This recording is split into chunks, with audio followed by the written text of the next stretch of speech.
жатырмыз. Қазір осының ішіне кіреміз, потом айтамын не екенін. Алтын самұрық дейді, қазір кірейік деп отырмыз. Кіріп келгенде осындай музей екен. Керемет енді. Вау, вау дейді ғой.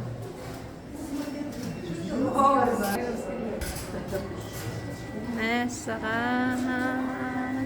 Іші сап-салқын. Тас дәуірінен басталады. Біз қазір көріп тұрғандарыңыздай үңгірдің ішінде тұрмыз. Тас дәуірі аңшылықпен қатар қабырғаға салынған суреттермен ерекшеленген екен. Яғни бұл метрде петроглифтер. Бізде бұл жерде Қазақстанның тамғалы тас шетінен табылған петроглифтер бейнеленген. Құрметті қонақтар, келесі керек. Ер адамдардың басына қойылған мазарда суретінде қолданылған екен. Декоративті отын нұсқан. Бұл оттың мағынасы ежелде оттан жаралдық символы қойылған болған екен. Қазақстан жерінде ислам дінінен келгенге дейін, яғни 8-ші ғасырға дейін болған екен. 60 жасына қателесіп жатырмыз. Ахмет Яссауи 60 жасқа толғаннан кейін жер бетіне жүргісі келмеді. Ол осы жасқа жеткенде өз уақытын мешіттің астына салған жерасты мешітінде өткізді. Батыстан омырдан келген саудагерлердің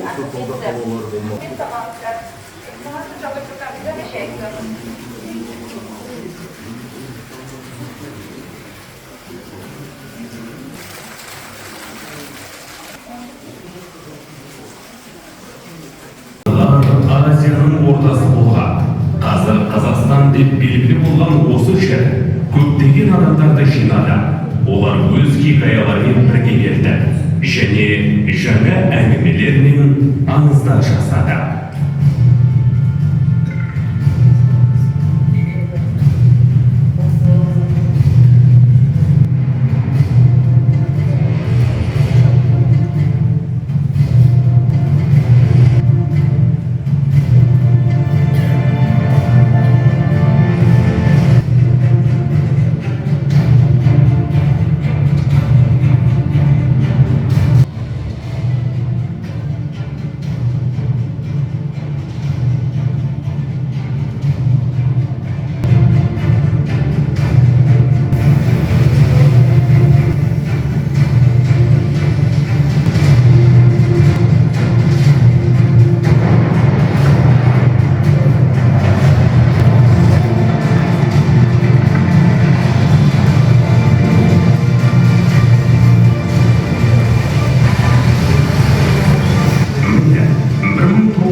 Қазақстан тәуелсіз мемлекет болып табылды.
осылай алтын самұрық ұшатын шарда ұштық.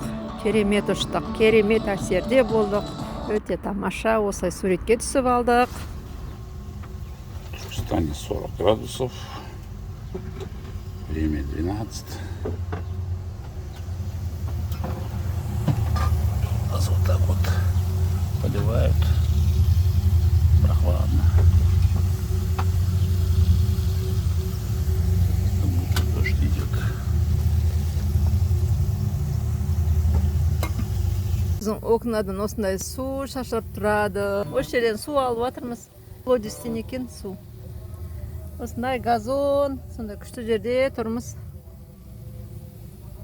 Климаты күшті, ыстық, айбат. Кішкене салқын желі бар. Душта холодный водамен шомыла береміз біз. Су жетеді. Мына жерде су ағарып жатыр. Мына жерде су ағарып жатыр. Міне варенье, как всегда, варенье жасап жатырмын кішкене қалып қалған немнен. Сериалымызды көріп жатырмыз. Мынау домашний тауық. Қазір сорпа жасайым. Домашний тауық, сорпа жасайым. Үйде алша қалып қалған, варенье жасадым. Мә, уже вот это последняя банка. Банка жоқ. Мына купаланы қарасаңдаршы. Кеше купала. Мә, кеше ұштық қой. Ой, бізде все есть. Алма, вот өрік. Мына жерде жүзім ташкентский. Южный, все южный. Варенье деген жетеді. Ана машинаның артында 2 контейнер толған, білмем қанша литр. Білінбай литр варенье. У нас холодная вода, всегда осының ішінде лимонад. Тамақ кейде іштейміз, кейде кафеден тамақ жеп келеміз. Мына жақтан не көрінем екен? Ана тұрған Қожа Ахмет Яссауи. Мынаның бәрі караван-сарай. Вот так стоит машина и вот так. Короче, классно. В центре живем.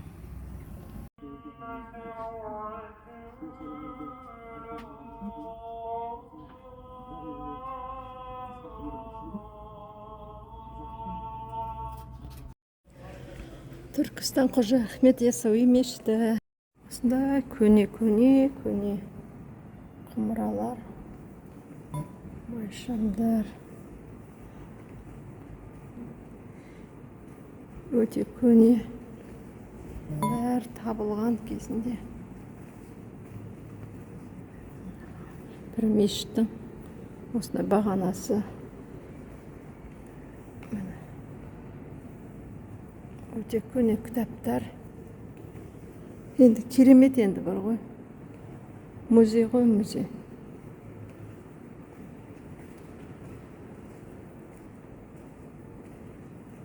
Уже кесенесі тұлбасы. Мына бір есік алтыннан жалатылған. Мына золоталар уже кетіп жатыр. Қай ғасырдікі? 14 ғасырдық.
Путовниктер.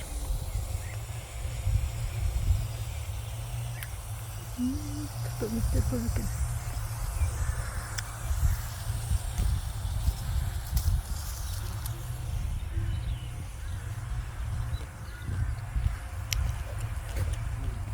жақтар.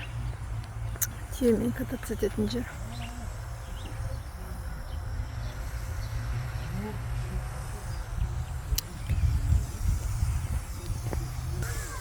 Тутовниктер егіп сатты.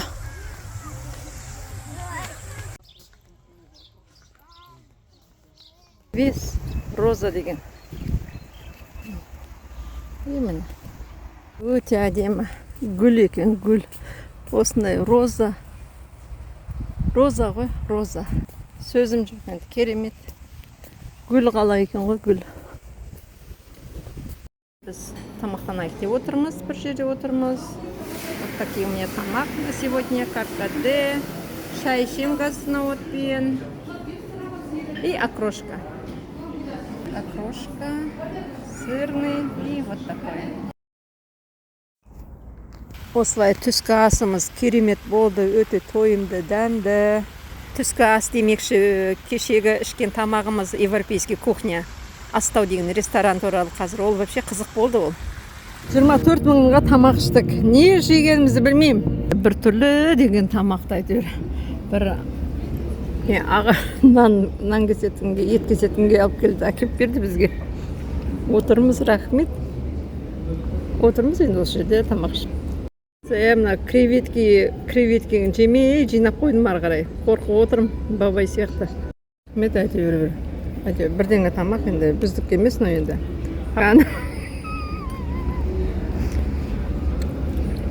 Жеп отырмыз.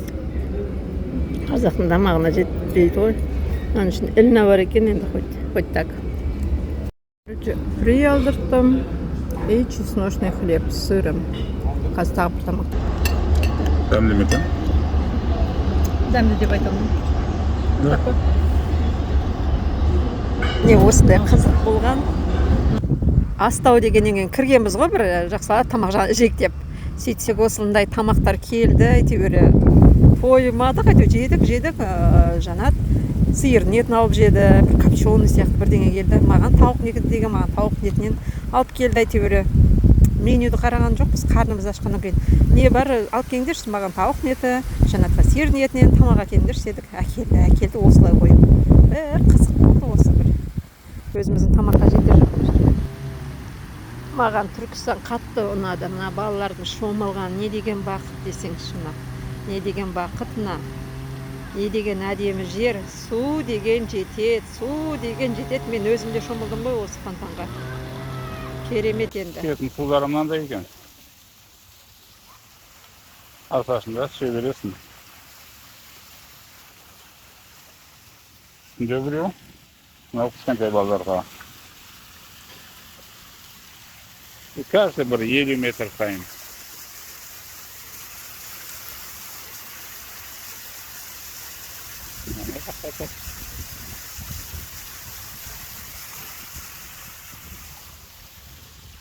Мынау.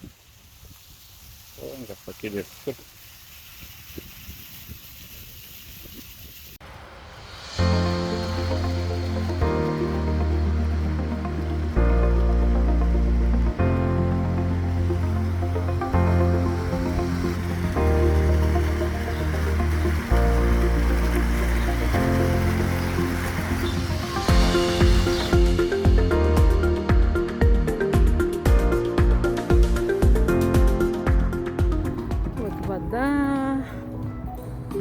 Озеленение, музыка деп қойды. Вот такая красота. Не екен білмеймін, мына жаққа кіріп бара жатырмыз.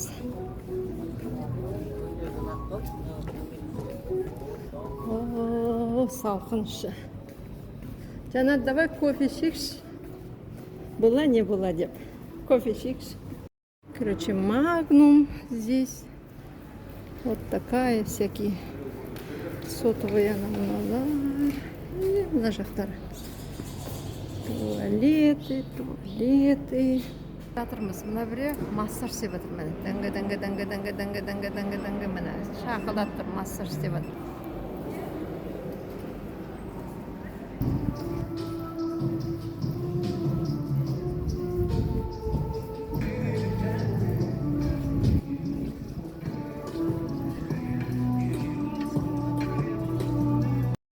Додо пицца бар.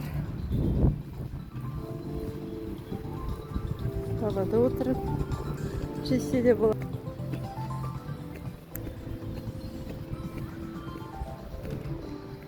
Біздің үйдің қасында мешіт. Су деген міне ағып тұр. Райский дейді. Не деген әдемі. Мына шығыс банясы. Жанат, бері қара. Новый футболкаңды покажи. Короче, бәріміз бір-бір футболка алып болдық қой бүгін. Өзбекстаннан шыққан футболка. Ташкенттен шыққан. 100% хлопок. Короче, осындай. Президентский паркқа бара жатырмыз. Осындай. Сироса.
Кешке қарай президентский паркта шығып жүрміз.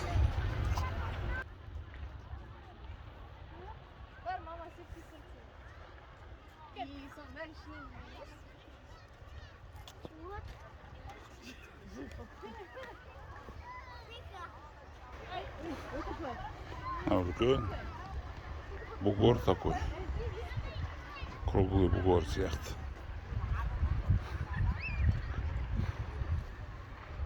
Вот такие здесь.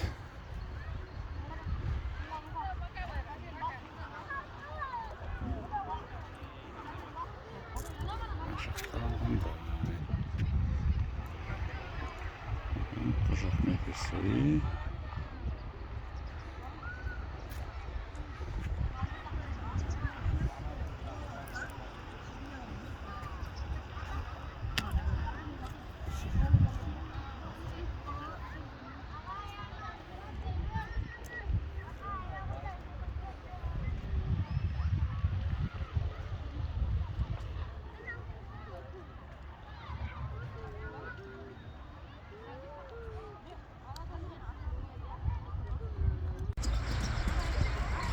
Керемет мына. Демесін.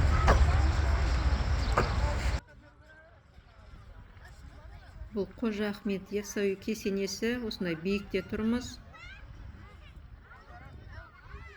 Мына жақтарын біз көрген жоқпыз. Бұл не екен? Қазбалар ма жаңадан? Не екен білмедім. Қазба сияқты. Қамал сияқты ма? Бұл жақты көрмедік енді. Міне мынау бір қамал. Қамалға ұқсас. Не екен? Кім біледі? Білетін болсаңыздар жазыңыздаршы комментарийға.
Осылай керемет күндер өткіздік. 5 күн Түркістанда демалдық. Керемет демалыс болды. Рахмет Түркістан деп, енді біз жолға шығып бара жатырмыз. Ақсу Жабағалы деген жерге бара жатырмыз. Бұрын ол жерді көрген емеспіз. Сол жерге бара жатырмыз. Қандай жер екенін көрейік енді. Ақсу Жабағалы деген жер.